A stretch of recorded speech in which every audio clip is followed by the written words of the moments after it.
अस्सलाम वालेकुम dear student. हम लोग क्लास 10th की फिज़िक्स का चैप्टर 18 स्टार्ट किया हुआ है और ऑलमोस्ट इसका हम लोग सारी चीज़ें डिस्कस कर चुके हुए हैं। और हमारे पास आज के दो आर्टिकल हमने डिस्कस करने हैं। एक हमारे पास background radiation and hazards of the radiation. आप देखेंगे जो बैकग्राउंड रेडिएशन है क्या चीज़ है। बैकग्राउंड रेडिएशन हमारी एटमॉस्फेयर में हर वक्त कुछ ना कुछ रेडिएशन मौजूद होती हैं और उन रेडिएशन को हम बैकग्राउंड रेडिएशन कहते हैं। ये जो बैकग्राउंड रेडिएशन है ये हमारे पास कुछ नेचुरल भी हैं और कुछ हमारे पास जो आर्टिफिशियल भी हैं। आप देखेंगे जब हमारे पास कॉस्मिक रेज जो सूरज से आती हैं तो एटमॉस्फेयर में डिफरेंट पार्टिकल के साथ जब रिएक्शन करती हैं तो रिएक्शन करने के नतीजे में जो भी हम जो रिएक्शन हो रहे होते हैं तो वहाँ पे जो जितनी भी कोई हमारे पास रेडिएशन पैदा हो रही होंगी उन रेडिएशन को हम लोग क्या करते हैं, बैकग्राउंड रेडिएशन कहते हैं। अब हमारी जो एटमॉस्फेयर है इसमें जो हमारे पास रेडिएशन आ रही है, ठीक है, वो हमारे पास कुछ नेचुरल है। हमारे एटमॉस्फेयर में जितनी भी हमारी एटमॉस्फेयर या एटमॉस्फेयर अराउंड अस जो है इसमें जो रेडिएशन है इनमें कुछ नेचुरल हैं और कुछ हमारे पास आर्टिफिशियल हैं। नेचुरल में हमारे पास सबसे जो बड़ा सोर्स है वो रेडान है। एक पाई चार्ट मैंने आपके सामने ड्रा किया हुआ है कि हमारे पास ये जो एटमॉस्फेयर है इसके अंदर जितने भी बैकग्राउंड रेडिएशन है ये कितने कितने तादाद में है, इनकी परसेंटेज क्या है। तो सबसे ज़्यादा हमारे पास रेडान है जो हमारे पास एयर के अंदर ये मौजूद है, ठीक है। और ये हमारे पास जो नेचुरली जितने भी हमारे इस जो एटमॉस्फेयर है इसके अंदर रेडिएशन एमिट हो रही है तो उसका जो सोर्स है वो हमारे पास क्या है, रेडान है। कुछ रेज हमारी क्या है, कॉस्मिक में से 10% है हमारे पास, 14% उसमें से गेमा रेज हैं, ठीक है। उसके बाद मेडिसन में से हमारे पास कितनी है, 11% हैं। तो ये जितने भी हमारे पास जो बैकग्राउंड रेडिएशन है इनमें से 88% इनमें कितनी है कि जो 88% है वो नेचुरल है, ठीक है। नेचुरल फिनोमेना जो जितने भी रोशनी की वजह से अगर आप कह रहे हैं, ठीक है, जितने भी ज़मीन के अंदर जो भी हैं कुछ हमारी रॉक्स हैं ज़मीन के अंदर उनकी जो रेडियो एक्टिव डिके जब उनको अंदर अपने अंदर से एमिट कर रहे हैं, सॉइल ज़मीन के अंदर रॉक्स हैं, चट्टानें हैं, ठीक है। उसके बाद सॉइल है, एयर बिल्डिंग है, मटेरियल है, वेजिटेशन है, जितनी भी चीज़ें हम लोग यूज़ कर रहे हैं वेजिटेशन के लिए, बिल्डिंग मटेरियल में हम लोग चीज़ें यूज़ कर रहे हैं। तो अब देखें मैं एक एग्जांपल देता हूँ सीमेंट की। तो सीमेंट जब हम बिल्डिंग में यूज़ किए तो ये भी हमारे पास रेडियो एक्टिव एलिमेंट है। ये भी अपने अंदर सूरज की रोशनी पड़ने से वक्त गुजरने के साथ साथ क्या करता है, अपने अंदर से रेडिएशन एमिट करता रहता है। और वो जो जितनी भी रेडिएशन हमारी इस पूरी सरफेस एटमॉस्फेयर के अंदर मौजूद है उनको हम लोग बैकग्राउंड रेडिएशन कहते हैं। जो 88% जो हमारे पास नेचुरल हैं और जो 12% हैं वो हमारे पास क्या है, आर्टिफिशियल रेडिएशन मौजूद हैं। अब देखें नेचुरल सोर्स में हमारे पास जो नेचुरल सोर्स में आप देखेंगे जो पाई चार्ट है ये नेचुरल सोर्स है जिसमें जो हमारे जो रेस हमारे इस एटमॉस्फेयर में उनमें से हमारे पास 48% रेडान है, 12% उसकी अंदरूनी कोई एनर्जी है, 14% गेमा रेज है, 10% कॉस्मिक है, 11% मेडिकल है और 4% हमारे पास क्या है, थोरान है। अब देखें नेचुरल सोर्स में हमारे पास 48% रेडान, 12% इंटरनल, 14% गेमा रेज, 10% कॉस्मिक एंड 4% थोरान है। और जो 12% आर्टिफिशियल है, जितनी भी रेज हमारी जो इस सरफेस के दौरान हमारी जो एटमॉस्फेयर है इसमें मौजूद है इनमें 12% आर्टिफिशियल ही है। और जो 88% हैं ये हमारे पास क्या है कि जो नेचुरल ही अकर हो रही हैं, ठीक है, कॉस्मिक रेज हैं, सूरज की रोशनी की वजह से हो रही हैं। ज़मीन के अंदर कुछ ऐसी चीज़ें जो अपने अंदर से एमिट कर रही होती हैं वो ज़मीन के अंदर ही क्या हो रही हैं कि इस फिज़ा के अंदर ही मौजूद हैं। अब सेकंड वन हमारे पास जो आर्टिकल है ऑलमोस्ट इस चैप्टर का लास्ट आर्टिकल है वो है हमारे पास 18.9 है कि हैजर्ड्स, रेडिएशन हैजर्ड्स, रेडिएशन के खतरात, रेडिएशन के खतरात क्या है आपके पास। ये जितनी भी हमारे पास जो सरफेस में हम लोगों ने बात की है इनके खतरात हैं, इनका खतरा है, रेडिएशन के खतरात हैं, रेडिएशन हैजर्ड्स। अब देखेंगे इस रेडियो एक्टिव एलिमेंट में हम लोगों ने बेसिकली रेडिएशन के बारे में ही पढ़ा। हम लोगों ने कहा कि जितने भी एलिमेंट जो अनस्टेबल हैं वो अपने अंदर से जो रेडिएशन एमिट करते रहते हैं, तो कुछ रेडिएशन हम लोगों के पास आर्टिफिशियल हैं, कुछ हमारे पास क्या हैं जो नेचुरल हैं। तो आप देखेंगे ये जो जितने भी आर्टिफिशियल या नेचुरल हमारे पास रेडिएशन है हमारे एटमॉस्फेयर के अंदर मौजूद हैं, इनके हमारे पास क्या है कि जो हमारे पास इसका नुकसान है कि हमारी इस जो हमारी ज़मीन है इसके ऊपर इसके क्या नुकसान आते हैं। तो फर्स्ट वन ये है कि ये जो हमारे पास रेडिएशन है ये इसका जेनेटिक फैक्टर पे,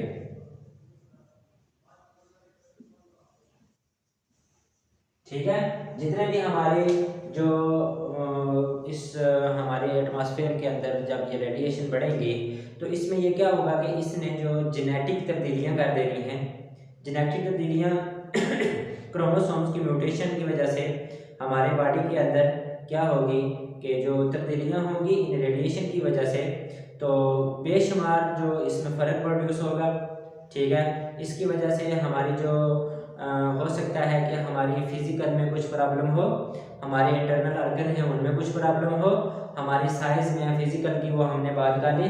उसके बाद हमारी मेंटल स्किल में या मेंटल जितना भी चीज़ें हैं उसमें हमारी इसमें तब्दीली हो, हमारी जो नेक्स्ट जो जनरेशन की प्रोडक्शन है उसमें हमारे पास तब्दीली होती है। तो फर्स्ट इसका नुकसान इसकी क्या है कि ये जेनेटिक फैक्टर को भी तब्दील करती है, क्रोमोसोम्स की म्यूटेशन होती है। म्यूटेशन के नतीजे में हमारे पास क्या है कि इसने जो रेडिएशन के हैं इसके ने क्या करना है कि जीन के ऊपर इसका काफ़ी असर पड़ना है। सेकंड वन ये है कि ये जो हमारे पास सरफेस है जो अल्फा रेज हैं हमारे पास, ठीक है, क्या है अल्फा रेज, ये क्या करती हैं strong alpha rays explore and can cause lungs cancer. क्या कर रही है कि हमारी सरफेस में अगर कोई अल्फा रेज है तो वो क्या प्रोड्यूस कर रही है, लंग्स कैंसर प्रोड्यूस कर रही है। थर्ड इसका नुकसान ये है कि ये जो exposure to fast slow neutron can cause blindness. अब देखेंगे हमारे पास हमने जब न्यूक्लियर रिएक्शन की बात की या हमने फ्यूजन रिएक्शन की बात की तो हम लोगों ने कहा कि उन रिएक्शन के दौरान स्लो मूविंग न्यूट्रॉन जब गुजार होते हैं तो प्रोडक्ट में भी आपको न्यूट्रॉन मिल रहे होते हैं। तो वो न्यूट्रॉन हमारे पास किधर है, एटमॉस्फेयर में है। तो वो जो न्यूट्रॉन हैं वो क्या करेंगे, जो एटमॉस्फेयर में हम लोगों ने एनर्जी के दौरान हासिल किया और उनको अगर ऐसे ही छोड़ दिया तो वो क्या करेंगे, काज ब्लाइंडनेस। थर्ड वन इसका जो नुकसान है वो ये है कि exposure to neutron proton and alpha particle can cause damage to red blood cells. क्या है कि ये रेड ब्लड सेल को भी क्या कर रही है, नुकसान दे रही है कि एक्सपोजर जिसका अल्फा पार्टिकल है, न्यूट्रॉन है, प्रोटॉन है, तो ये रेड ब्लड सेल्स हैं उनको नुकसान कर रहे हैं। तो रेड ब्लड सेल हमारी जो ऑर्गेनिज्म है इनका एक लाजमी जुज़ है। रेड ब्लड सेल्स की कमी या रेड ब्लड की ज़्यादती ये क्या है कि हमारे जो मुख्तलिफ तरह की जो हमको बीमारियां लगती रही होती हैं हमारी फिजिक्स पे इसका बड़ा असर पड़ रहा होता है। फोर्थ वन ये है कि strong exposure to proton and neutron can cause serious damage to reproductive organ. अब क्या है कि इनकी रिप्रोडक्टिव जितने भी इंसान के रिप्रोडक्टिव ऑर्गन हैं, ठीक है, इनके ऊपर क्या है कि जो ये रेज हैं इनका बहुत ज़्यादा असर पड़ रहा है। अब देखिए ये चंद हम लोगों ने इस हमारी बुक में जो थे वो हम लोगों ने डिस्कस किए, इसके अलावा भी इनके बेशुमार जो नुकसान हैं वो हैं। अब ये क्या है कि हम इन रेडिएशन से बच कैसे सकते हैं। हम लोगों को इन रेडिएशन को अगर हम कहीं यूज़ कर रहे हैं, हम लोगों को एनर्जी की ज़रूरत है और आज के मॉडर्न दौर में एनर्जी की बात चल रही है, एनर्जी ही सब कुछ है। तो जो एनर्जी की अगर हम यूज़ कर रहे हैं, एनर्जी हम ले रहे हैं, तो इसका हमारे पास जो सेफ्टी मेजरमेंट्स हैं कि हम लोगों को सेफ्टी मेजरमेंट क्या करनी चाहिए। तो फर्स्ट वन इसका जो सेफ्टी मेजरमेंट में है कि आपका जो हमारा सेफ्टी मेजरमेंट है, ठीक है, कि हम लोगों के पास क्या एहतियाती तदाबीर होनी चाहिए। Safety measurements